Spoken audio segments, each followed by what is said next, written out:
The first image of the season that came to my mind was the Jonathan character, played by Jason Schwartzman, spinning, his head spinning, almost like something out of Hitchcock. Where is he? What's happening to him? I've always thought in terms of comedy as being circular, that, okay, life goes on, but we're sort of trapped in a circle. We don't ever know what's going on, and we're, spiraling always into confusion, because I feel as I get older, I get more confused as to more enlightened, which follows Bored to Death at 9:30.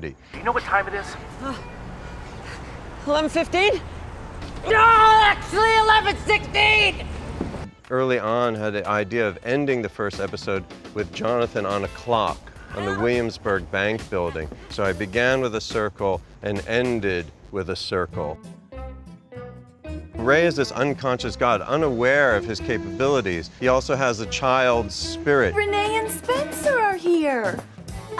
Is he wearing a red cape? He also has a huge heart, but it is such a huge heart that he has to cover it with this curmudgeonly behavior. Come on, dude. When he is presented with being a father, he takes to it. That's okay. He wants to embrace this child, but Ray, like all the men in the show, coming from me, are very narcissistic and self-absorbed, If my watch had a mirror, I could look at myself as I say that. The case in episodes 1 and 2 is very much influenced by Raymond Chandler's last novel, Marlowe having to follow a woman off a train. That head is yellow and distinctive. Let's go. Oh my God, what a robust figure. It's like she has a cello in that dress. I had sort of wanted to do this since season 1. I wanted to shoot at Grand Central. I wanted the detective to follow a woman off a train. And in playback, he has to simply report where she goes, but he gets caught up in what happens to this woman. The same thing with the Jonathan character. And then also the Philip Marlowe character always gets sapped from behind. And whenever he gets sapped from behind, Chandler would do these beautiful descriptions of a burst of light and then, and then moving into blackness. Or, I mean, that was not very eloquent, but, on the spot here on a bench. I put Jonathan on top of the Williamsburg Bank building in Brooklyn. For the people who live in Brooklyn, they know that this is our foremost skyscraper. And I once wrote about the Williamsburg Bank building, calling it the most phallic building in the world. But how can you afford this place? Well, because of the clock, everything trembles once an hour. It's why the rent is so cheap. I wanted to make Jonathan this iconic protector of Brooklyn at the top of this penis building overlooking the city. And you talk about fatherhood, and where does he live? He lives on top of this huge phallic building. It's a penis, fatherhood, building, the eye, the third eye, the penile eye. I mean, that's horrible, but my mind was there, and probably other people's minds went there also.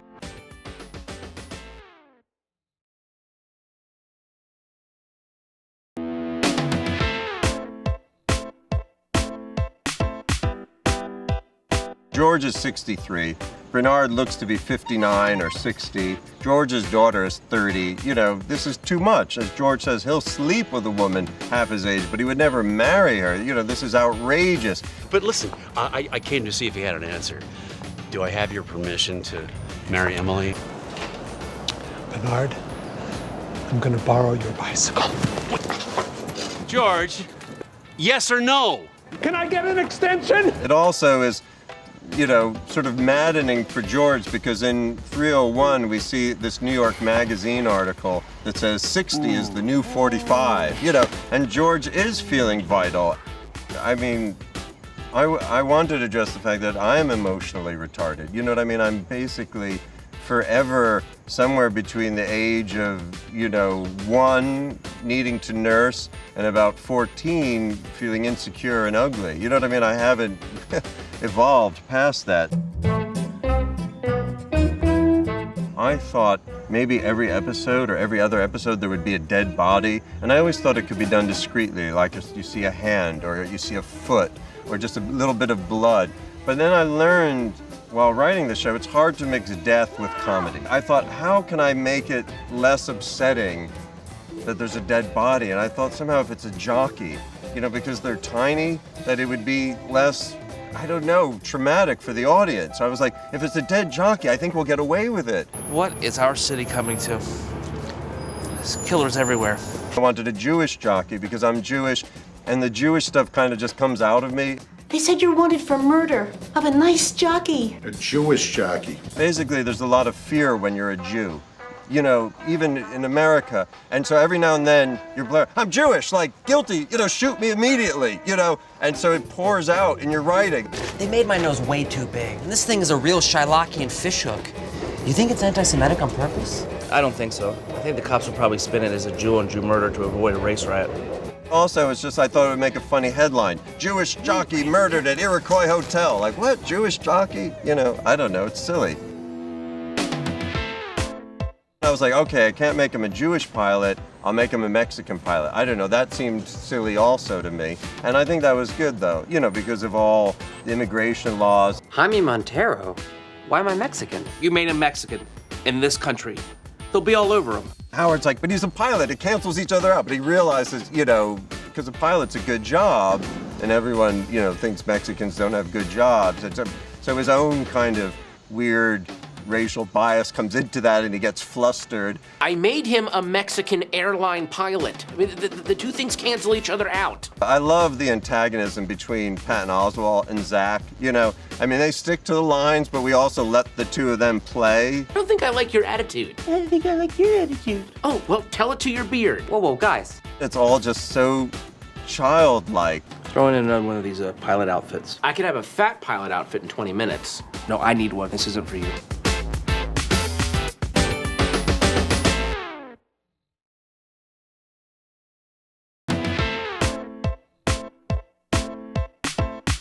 I wanted to go with Dick Cavett because in season 1, Jason in his trailer was watching these DVDs of Dick Cavett interviewing, Robert Mitchum. I wanted Jonathan to be on a talk show because I had this image of Lewis Green trying to send a sandbag down and then flying himself down, and I even drew a little drawing of Green upside down. Who is that? Mr. Cavett. I was just trying to bring down the curtain. John Hodgman was absolutely brilliant in that episode. He's just so funny and diabolical. Here is the green room. Yes, this is the green room. Oh, God. Your most recent publication was unwarranted and ill-deserved. Did you know that? And I named him that because one of my favorite writers is Graham Greene. So I wanted to give him a literary name. And also I named him Lewis Green because a character in my second novel was Lewis Ives. I've said that Brooklyn is like a third world country. I don't know. There's a lot of babies here. It's very nice. But if you're a single person who, is in their own self-absorbed world, sometimes you don't want all these strollers running over you. In each season, the characters are encountering strollers. So now Ray is now pushing a stroller. And so he's kind of come full circle, so that these people that frustrated him, he's now driving a stroller. One of the first storylines I had in mind was that he would take the wrong stroller, get stuck with the wrong baby, have an Amber Alert. They would Google him. Right. They'd see all these pictures of these godcocks. Be like, oh no.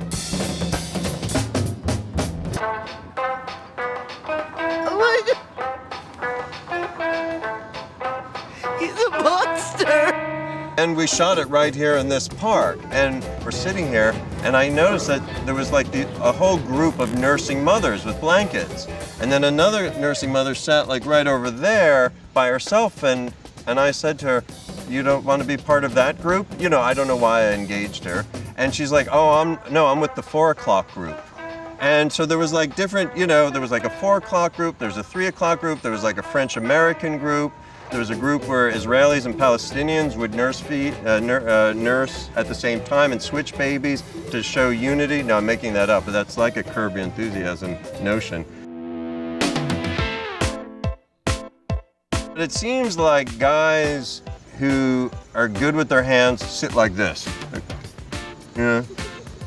I don't know, like the ape in the park. Hey, look at my big balls. Women, I can have babies, right? Should I cross my legs like this or like this? Crotch open or crotch closed? Ray says crotch open. Then the more cultured male tends to squeeze them in or something. I don't know why.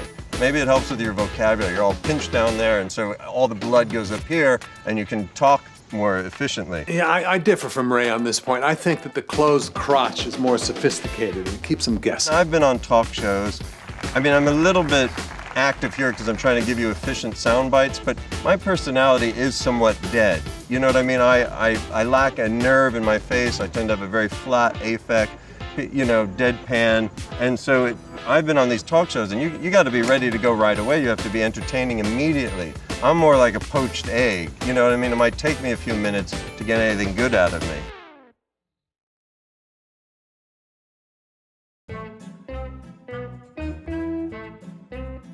That episode was all about these couples together at night.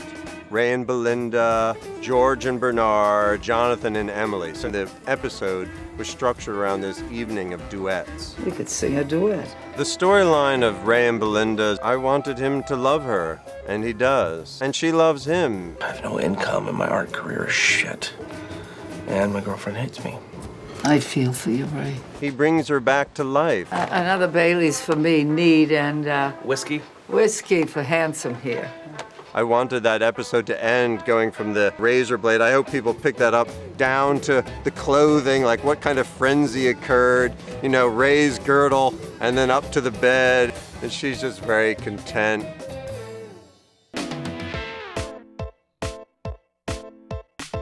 Jonathan Ames? Sometimes. How can I help you, Blondie? Who are you? Why are you impersonating me? I wanted to write this really like tough, harsh guy. You can't just walk away from me. You've stolen my name. Another time, skin tag. I'm on a case and I don't want to be late. Won't be good for reputation. It was just fun to give him the most outrageous lines, and I love when he just tells Jonathan, "Shut up!" You know what I mean? Like he just turns on a dime when he says goodbye to Emily. We wanted it to be like something out of Casablanca. See you, Sugar Plums. I'm sorry it didn't work out. Emily is very much the daughter of George Christopher. You know, you look a lot like George. I can see him hidden in your features. Really? She's both loony and intelligent. Sorry if we missed this magic show, but I gotta figure out what this nut is up to. Oh no, are you kidding me? This is much more exciting. I feel really stimulated. Good. And she has some substance abuse issues. She may have been drawn to this older man because George was absent, you know. They have this phrase, father issues, for a reason.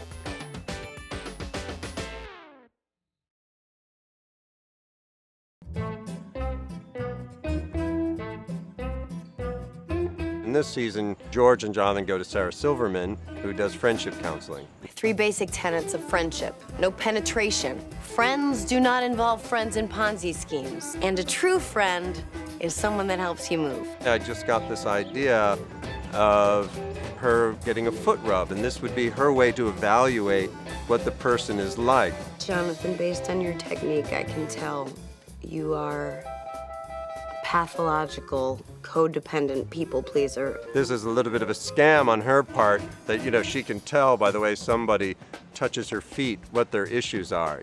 I can tell you are a very good lover. Oh. Oh, thank you. Oh, look at you.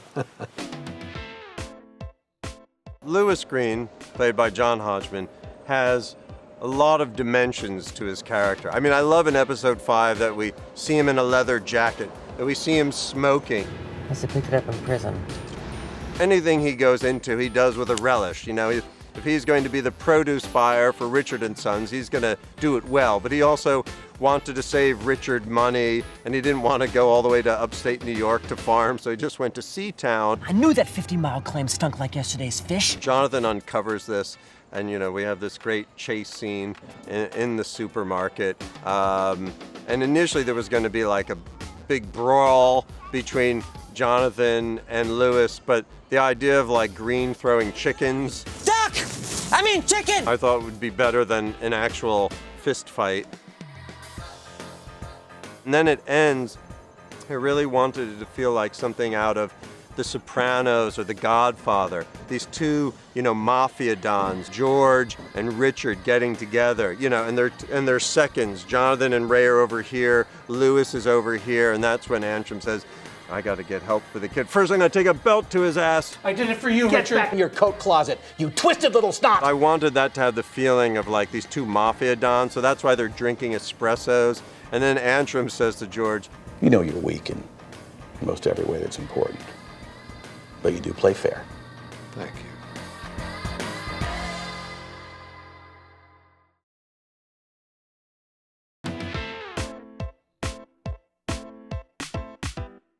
I like to make allusions or to make an homage to things. So when Jonathan drives to New Jersey, I did want a little bit of that feeling of Tony Soprano, driving out to New Jersey, looking tough. We see Jason going through the Lincoln Tunnel, which is kind of perfect, going through the tunnel, sperm going through the tunnel of the penis, out the Williamsburg Bank Building, through the penile eye, the third eye, my third eyebrow, all this eye image, circles, whatever. I also really wanted a staircase fencing duel. I fenced at Princeton. I must warn you, I fenced at Princeton. I used to choreograph like duels with my teammates on the fencing team. I had dubbed myself El Cid because I wanted to be like this heroic, fencer, played by Charlton Heston, and other guys on the team I would call Sir Gawain, the Green Knight, Lancelot, Don Quixote, this one kind of loopy kid. And so I wanted a fencing duel for Jonathan. Jonathan, we found the circuit breaker. Who are you playing with? What? And I'd been sort of wanting one for 3 seasons, and finally combining this, guarding jewels, staircase, I got the fencing duel in. And Jason did beautifully. I mean, he did so well. Again, in things coming full circle, Ray caused Irwin to run out of the brownstone naked, get arrested for indecent exposure, and so I thought it'd be funny if this then happens to Ray, where now he runs out. And again, it just was an image that came to mind of Zach Galifianakis in Bubbles running down a street. Now this was hard to pull off effects-wise with these bubbles and covering his private area. And Zach went running off like this kind of crazy run. We all wear costumes and masks. I want to come. Can we wear outfits? Like you have stewardess Barbie, you have homemaker Barbie. So like with the characters, you have jewel guarding George, Ray, and Jonathan. Mr. Stevenson, he's like, why are you fellows dressed as longshoremen? These are guard outfits. We just picked them up at J. Crew. My design. Actually, if you let that out, please. You're not doing that, please. That Ray is just like, well, look, George likes to play dress up, but at least with men's clothes, so that's positive. At least he's not, putting on women's clothing, as far as we know.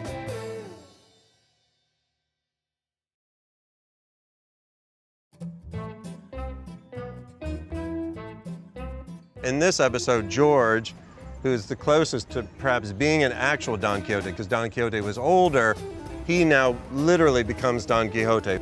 I am the knight of the mournful countenance. Giddy up, Rocinante. Whoa, easy boy. This song is really the song of Bored to Death. To dream the impossible dream, to right the unrightable wrong. And because the Jonathan character wants to right wrongs. And same thing with George, because they're all kind of mad dreamers. I'm so sorry, but I must sally forth. George? I have a quest. I wanted a little bit of a Zeffirelli, Shakespeare, Romeo and Juliet moment, except between father and daughter. To dream the impossible dream, to fight the unbeatable foe. Stacy Keach looks a lot like my dad. And so it's really sort of weird that the father that the Jonathan character finds is a lot like my dad. What do you want with me? We just want to know about the sperm bank because, well, we come from it. Oh. I was very inspired by Coney Island and the Brooklyn Aquarium. I've spent a fair amount of time there. So I really wanted a shot in front of the aquarium. I thought it'd be so cool to film a scene like that. Also a scene where he's finding out about fatherhood and the notions of sperm and swimming. What's up? Oh my God. I wanted him to go back to his origin, and so that's where he has this conversation with his father. I think a lot about the show is about wonderment, about being curious, about having an open heart. So to put them on the wonder wheel, life continuing. I always thought I came from Brooklyn, but I guess that's not true. I'm half Brooklyn, half mystery. And I think that's the way you could describe Bored to Death. It's half Brooklyn, you know, it's a lot about living in Brooklyn, and it's about these mysteries.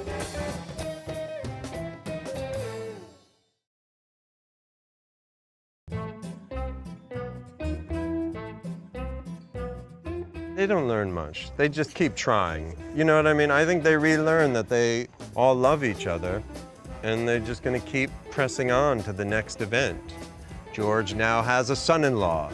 Ray has his son and a new lady friend by the end. Jonathan is ever more the detective and discovered who his father is, but now, my God, he's started a relationship with his half-sister. What? Never mind. And again, I wanted the last shot to continue this circular thing, so I wanted a camera to circle Jonathan and Rose as they kiss, you know, to continue the spinning that had begun at the start of the season. And also, the image of the baseball field was kind of a final circle running around, so I wanted Jonathan to run down third base because Jackie Robinson was famous for stealing home. Yes! Oh, God.